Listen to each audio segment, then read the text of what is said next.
चलिए, बिना time waste किए सीधा इस एक्सप्लेनर में गोता लगाते हैं। आज हम इस बात की गहराई में जाएंगे कि कैसे आज के मॉडर्न कॉमेडी स्केच हमारे पुराने भारतीय हॉरर पॉप कल्चर का बड़े ही चतुराई से और कहूं तो बड़े ही मजेदार तरीके से मजाक उड़ाते हैं। ये डिकोड करना सच में बहुत ही इंटरेस्टिंग होने वाला है कि कैसे इन स्केचेस ने हमारे उन घिसे पिटे हॉरर ट्रूप्स या कहें तो हॉरर के पुराने नियमों की धज्जियां उड़ाकर रख दी हैं। अब जरा इस शुरुआत को ही ले लीजिए। एक बहुत ही दुखद प्लेन क्रैश का सीन है, जहां एक बच्चा रोते हुए कहता है कि उसके पिता प्लेन क्रैश में मारे गए, लेकिन तभी उसकी मां बताती है कि वो मरे नहीं हैं बल्कि अपनी रशियन गर्लफ्रेंड के साथ अमेरिका भाग गए हैं। मतलब एकदम से जज्बात बदल दिए। ये जो अचानक से आया हुआ ट्विस्ट है ना, ये शुरुआत से ही एक ऐसा डेडपैन कॉमेडी का टोन सेट कर देता है जहां हम बिल्कुल अंदाजा ही नहीं लगा सकते कि अगला जोक कहां से आने वाला है। और अगर हम अपनी टेलीविजन की दुनिया के ट्रोप्स की तरफ बढ़ें, तो फियर फाइल्स और आहट जैसे जो हमारे मशहूर हॉरर शोज रहे हैं, उन पर किया गया ये व्यंग बहुत ही सटीक है। मतलब यहाँ एक बहुत ही वैलिड सवाल उठाया गया है कि इन शोज में भूतों का रूप हमेशा इतना घिसा-पिटा क्यों होता है। हमेशा वही कटे हुए हाथ, चेहरे पर वही अजीब सा नीला रंग और डरावने घाव। सीरियसली, क्या भूतों का कोई और रूप नहीं हो सकता? इसी बात पर जो ये तुलना की गई है वो लिटरली बहुत ही मजेदार है। टीवी पर वो जो नीले रंग पुते हुए और घावों से भरे भूत दिखाए जाते हैं, सच कहें तो उनसे ज्यादा डरावना तो हमारे पड़ोस वाली पार्लर आंटी का हेवी ब्राइडल मेकअप होता है।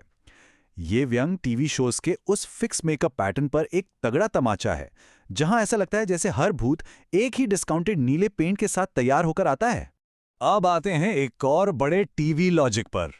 टीवी के हिसाब से देखा जाए तो कोई भी आत्मा बस ऐसे ही नॉर्मल तरीके से मरकर भूत नहीं बन सकती। बिल्कुल नहीं।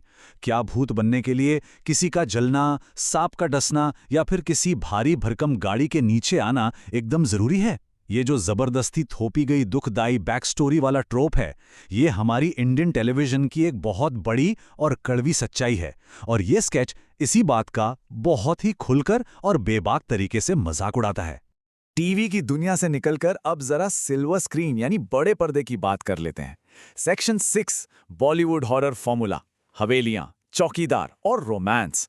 तो एक क्लासिक बॉलीवुड हॉरर फिल्म की पूरी एक चेकलिस्ट होती है, जहां लॉजिक नाम की कोई चीज दूर दूर तक नजर नहीं आती।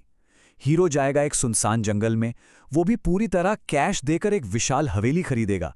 और हाँ, हॉरर से ज्यादा फोकस किसिंग सीन्स पर होगा। मजाक में तो यहां तक कह दिया गया है कि अगर फिल्म में इमरान हाशमी है तो वहां इंसान छोड़िए, भूत भी सेफ नहीं है।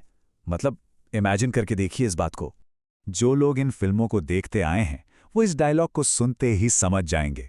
एक बार मारे गांव में। ये उस हमेशा नशे में रहने वाले चौकीदार की कहानी सुनाने की आदत है, जो भरी दोपहर की गर्मी में भी मोटा शाल ओढ़े रहता है और उसे हर जगह बस भूत ही भूत दिखाई देते हैं। किसी से भी कुछ भी पूछ लीजिए, उसका जवाब बस इसी एक घिसी पिटी लाइन से शुरू होता है। बॉलीवुड ने इस ट्रोप को इतनी बार इस्तेमाल किया है कि अब तो गिनती ही भूल गए हैं। और फिर फिजिकल कॉमेडी का क्या शानदार इस्तेमाल होता है। जरा एक नॉर्मल बुखार और सिनेमा की दुनिया के बुरी आत्मा के साये के बीच का अंतर देखिए। सच में ऐसा कौन सा जुकाम होता है जिसमें इंसान अचानक से अपने बिस्तर से 3 फीट ऊपर हवा में उड़ने लगता है? ये हमारे सिनेमा में दिखाए जाने वाले उन ओवर द टॉप अति नाटकीय पोजीशन वाले सीन्स पर एक बहुत ही करारा और मजेदार प्रहार है। खैर, अब कहानी का थोड़ा गेयर बदलते हैं और स्पॉन्सरशिप के अर्थशास्त्र और इन रैंडम विषय परिवर्तनों को देखते हैं। अब ये देखिए, एक भूतिया किले का एकदम खौफनाक सीन चल रहा है, सस्पेंस एकदम पीक पर है, और तभी बीचों बीच अचानक से एक ऐप के फायदे गिनाए जाने लगते हैं। 1 रुपए खर्च करो, 2 कॉइन जीतो और बुरी किस्मत से बचो। ये आजकल की इन्फ्लुएंसर मार्केटिंग और क्रिएटर इकोनॉमी की जो अग्रेसिव स्ट्रैटेजी है ना, उस पर बहुत ही शानदार तंज है। जहां कहानी जाए भाड़ में, स्पॉन्सर का मैसेज देना सबसे ज्यादा जरूरी हो जाता है। 600, जी हां, 600। ये वो पूरी तरह से इलॉजिकल और रैंडम नंबर है जितने छक्के एमएस धोनी ने सीधा आईसीयू से उठकर क्रिकेट मैच में आकर मारे। अचानक से अंबानी का कैरेक्टर एंट्री लेता है और चेन्नई का मैच जिताने के लिए थाला को सीधा अस्पताल से बुला लेता है। मतलब कुछ भी चल रहा है। ये दिखाता है कि कैसे आजकल के मॉडर्न स्केच हम सबको हुक करके रखने के लिए इस तरह के एकदम रैंडम और बढ़ा चढ़ाकर पेश किए गए पॉप कल्चर रेफरेंसेस का इस्तेमाल करते हैं।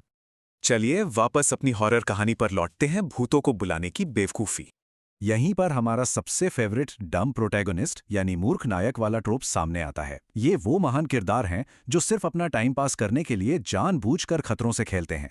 कहीं भी सड़क पर पड़ी हुई कोई भी अजीब सी चीज जैसे ऑइजा बोर्ड बस यूं ही उठा लाएंगे, दादाजी को कमरे के बाहर लॉक कर देंगे और सबसे कॉमेडी बात तो ये है कि भूत के सामने अपनी समझदारी दिखाने के लिए हाई स्कूल के बायोलॉजी के फैक्ट्स बोलने लगते हैं, जैसे mitochondria is the power house of the cell.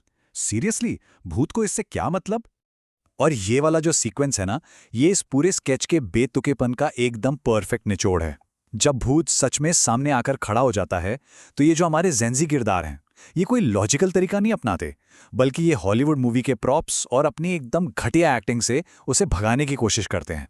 खुद के ऊपर ग्रीन स्क्रीन ओढ़ लेना ताकि भूत उन्हें देख ना सके, या फिर वो मेन इन ब्लैक वाली फ्लैशलाइट का इस्तेमाल करके भूत की याददाश्त मिटाने की कोशिश करना।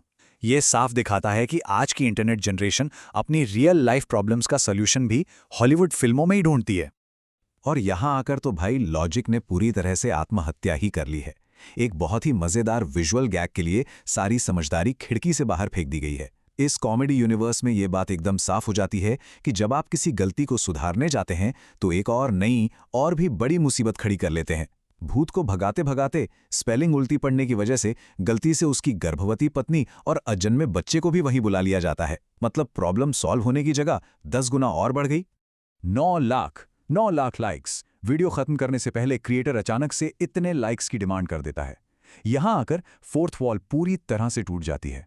एडिटर वीडियो बंद करने की कोशिश कर रहा है और क्रिएटर चीख रहा है कि उसे इस वीडियो पर 9 लाख लाइक्स चाहिए। ये कोई मजाक नहीं है, बल्कि आज के टाइम में एल्गोरिदम के पीछे भागने वाले कंटेंट क्रिएशन की वो हताश और रियल सच्चाई है, जिसे बहुत ही फनी तरीके से पेश किया गया है। तो इस एक्सप्लेनर के आखिर में हमें यह सोचने पे मजबूर होना ही पड़ता है कि क्या आज के इस इंटरनेट कल्चर और शोरगुल के बीच कहानी कहने के वो पुराने और पारंपरिक नियम पूरी तरह से खत्म हो चुके हैं?